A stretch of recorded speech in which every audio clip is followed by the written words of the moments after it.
with part 1. Do you have a large family or a small family? Wow, large of small family is hard to say. I think 2 years ago, I was living in the countryside with my big family, with older brother, older sister, my father and my mother, and two younger brothers. So in total, we had 6 to 7 members, and I think it was a wonderful experience. I mean, to live in a big family where you can share knowledge and experience with the family members. Like my older brother and sister, they even share the knowledge with me because they already experienced in their life. However, now I'm moving to the city to pursue the higher education in the university. So I think I don't live with my family members, but I still have a family. I believe my family is the friends living in dormitory together. Since we belong to same age, we can kind of like together share with each other, especially the problems in finance, in love. I am always surrounded by laughter every time I come back home. That is where my heart is. I think that in the future, if I get married, maybe my family only consists me and my husband, maybe. Yeah, so can you tell me something about your family members? My family members are, as I told you, more than 6 or 7 members. So I just would like to describe my mother only, the person that I love most, Yeah, most of people love mother, and so do I. I think my mother is special mom, Why? Because she kind of sacrificed her career, staying at home, teaching me. While unlike the other mothers who may be kind of ambitious following their career, my mother decided just to give up her career as being a wonderful teacher. I was really shocked because of that.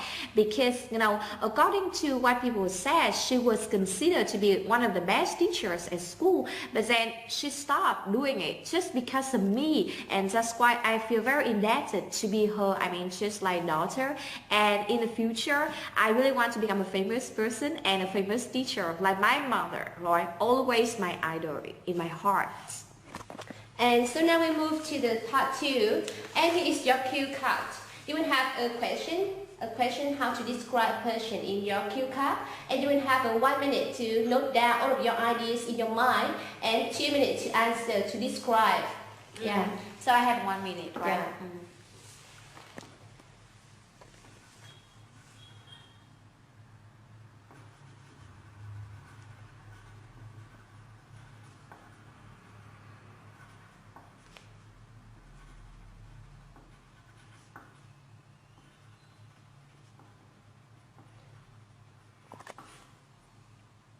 Time's up. So you now have the answer. I have been taught by various teachers throughout my lifetimes. I'm studying English, mathematics, literature, school.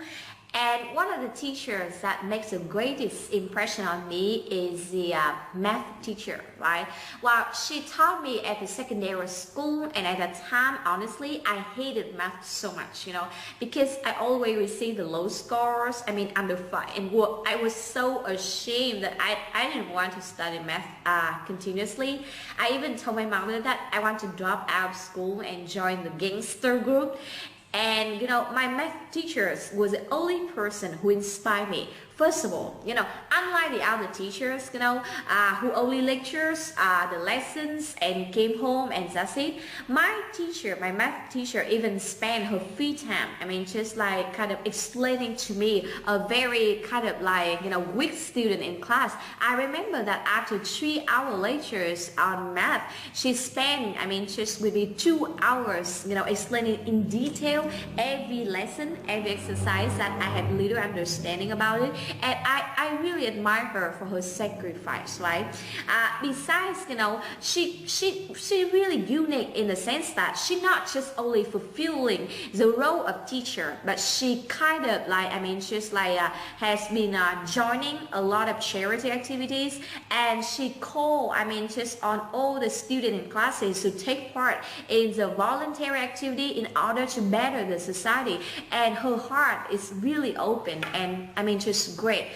Finally, I'm talking about, you know, her kind of like creative way of teaching. Now, most of the time, the theoretical way of teaching of the teachers, they lecturing and the student doing exercises, and they go home, they correcting the homework. My math teachers stand out from the other teachers in the very, how can I say, inspirational way of teaching. Let me show you the way that she's teaching.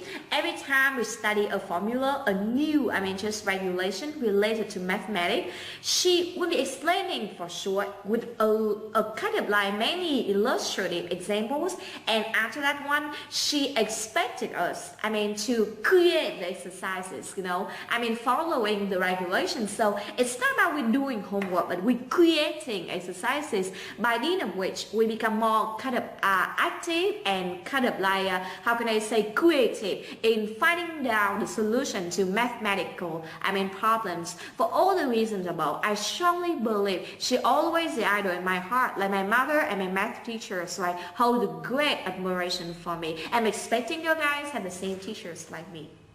Yeah, thank you. And part 2 is over. So now we move to part 3, the last part. And the question in part 3 will have, you have to answer 3 questions related to the topic in the part 2. So now the first question: how has education changed in your country in the last 10 years? Education in Vietnam has witnessed significant changes over the 10 years, right? Positively speaking, you can see that in education now, most of classes in terms of technology have been computerized, you know. We have computers, we have visual aid, we have projectors. Thanks to these, I mean, applications, right? The student can have better comprehension of the lessons. Let me take an example. When you study history, many years ago when I was at primary school, most of the time, you know, I kind of like studied textbooks. I learned by heart, and I went to class, I made a presentation on it. But now with the visual and video conferences, you know, and the clip, we could see the historical events with our very eyes. So I strongly believe, like, by the end of this one, the quality of education has been heightened, I mean, just dramatically over the years. However, there exists a problem that I'm wondering, that in the relationship between teachers and students, somehow I think it has been put in jeopardy. What I mean here, like years ago, we often respected the teachers, you know, the person who guided us, and we always kind of like say hello every time we're meeting the teachers, right? But now it seems to me that the relationship somehow becomes so democratic, you know. Even some students, I have seen them, I mean, just like abuse a teacher physically on the street just because they received a low score. So my question is, what is the morality? What is the relationship between teachers and students? Now, only when we hold respect for teachers can we expect the teachers give us the best lessons. And I strongly criticize any student abusing teachers, physically attacking teachers like that one. Overall, I think education has changed for the better and for the worse. The most important is we have to continuously, I mean, upgrade the facility and heighten the quality and limit some unwanted cases in education to ensure the most comprehensive education for the children, the next generation of our country. Yeah, so now we turn to the next question. What role do you think extracurricular activities play in education? Yeah, the extracurricular activity, at this moment, you know, one of my kind of like, you know, nieces, she was studying at the primary school. She now studying at primary school, and I just look at her schedule, and so shocking it is. She's supposed to study more than 10 periods of extra lessons, you know, and her mother complained that every day she studied more than 7 hours, you know, yeah, in which 3 or 4 hours for main classes, 3 and 4 hours, you know, for extra classes, and it's overloaded overloading for any student, especially primary student. Therefore, I think extracurriculum activities are essential to the comprehensive education of children. Why? Now, by taking part in extracurriculum activity, students somehow can sharpen certain skills, for example, social skill, communication, right? Let me take an example. When I joined the tennis club at school and I joined some picnic outside of school, I have chance to see the nature. I have chance to make friends with people from all walks of life, and I feel that my life less stressful than ever instead of only cramming my mind with so much knowledge, and as a result, students become really stressed. They don't see learning as a rewarding experience. I think just like how. That's why the student strongly recommended to join extracurriculum activity to end the stress, to learn new skills, and maybe if one of the students just become interested in the activity like playing chess or doing kind of like physical exercises like sport, they nurture the dream and they become excellent sport players, and that's how to contribute to social development. So these activities are equally important as academic learning at school. I strongly believe. How do the expectations of today's school leavers compare with those of the previous generation? Yeah, it's an interesting question because I just been leaving my universities. Let me question myself what kind of expectations I had these days, right? I look at my parents' cases, I remember that no sooner had they just graduated from their university years, then they kind of like apply for jobs, and my parents often told me that they wanted to work in the companies where their older, sister or maybe just like their grandparents used to work. What I mean is like in the past, right, in order to apply for a job, seek a job, most of youngsters often rely on relationship in order, just like to have a job more easily. But the young generation like us now, I think we're expecting to find a job ourselves, and that's why we tend to move to international companies where we have better chance of promotion, higher salaries. Even though I still seeing several students, graduates like applying for a job on the basis of relationship, I strongly criticize that one. Why? Because if in a company, right, if people just connected with each other emotionally, not reasonably, so how could they concentrate on their work? So the expectation of young generation now, somehow they are more active, they're more responsible, they are more independent in job searching, right? Besides, talking about the salary level, I think the young generations like somehow, more practical. What I mean is like if they apply for a company like national company, if the salary only 2 or 3 million, I don't think they want to work, But the old generation, they could accept it because they just expected a stable life. In our generation, however, we care about whether we earn enough money to take care of my family, to pay for the living costs, for accommodation costs, and that's why the salary of the young generation expectation is higher. The environment of working is more professional. It should be international one because they can have chance to learn a language, to widen the network of relationship, and they find the job themselves. Yeah, that's a different thing between the school leavers of the past and today. And another thing I think interesting that I'm talking about like the idea of marriage, Yeah, the school leavers of the past, right, after graduating from university as soon as possible, right, they wanted to marry, to settle down, having kids, right away. But the youngster like us, like, we want to pursue the career for some year to earn enough living, to settle down, and after that one, they want to think about like whether they want to get married or not. Even some of them don't want to marry because they want to reach the journey of career. So that's a difference in the expectation, I suppose. Yeah, so what are the difference in the methods of teaching and learning today compared with those in 10 years ago? Wow, the method of teaching. I just want to summarize in some keyword that the past way of teaching was somehow like, teacher-centered.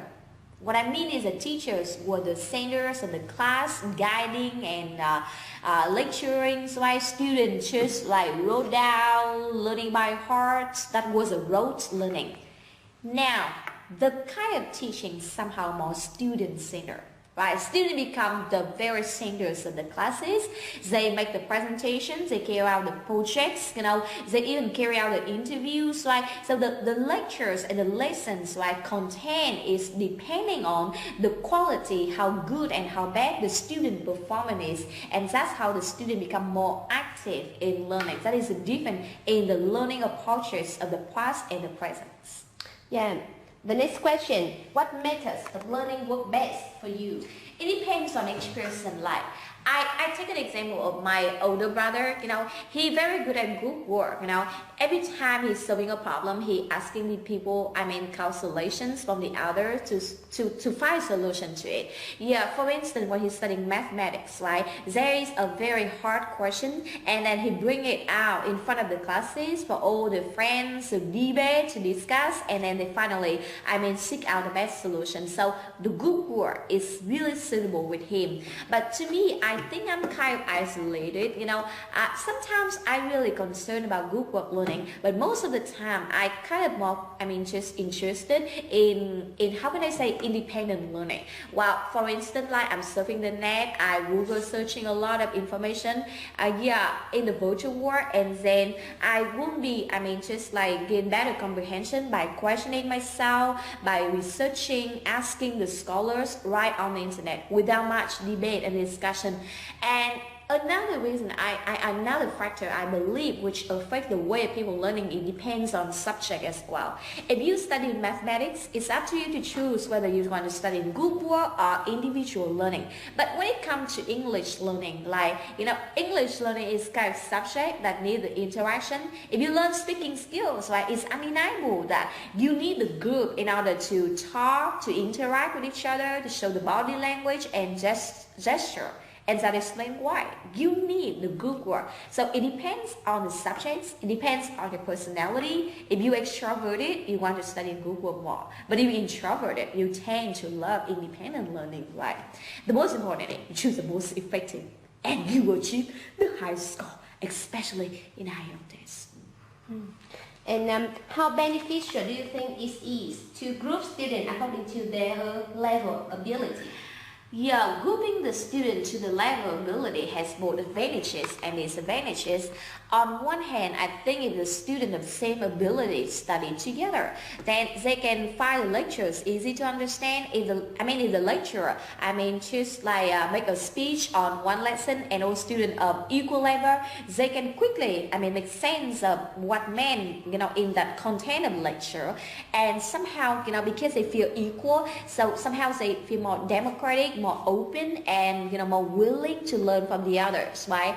However, if they study, in class of different levels, that's gonna be advantage. What I mean is, like, if you see somebody so outstanding, so excellent, then you feel motivated, to keep up with her. That it's kind of like jealousy, it's kind of competitive environment which are positive to your learning.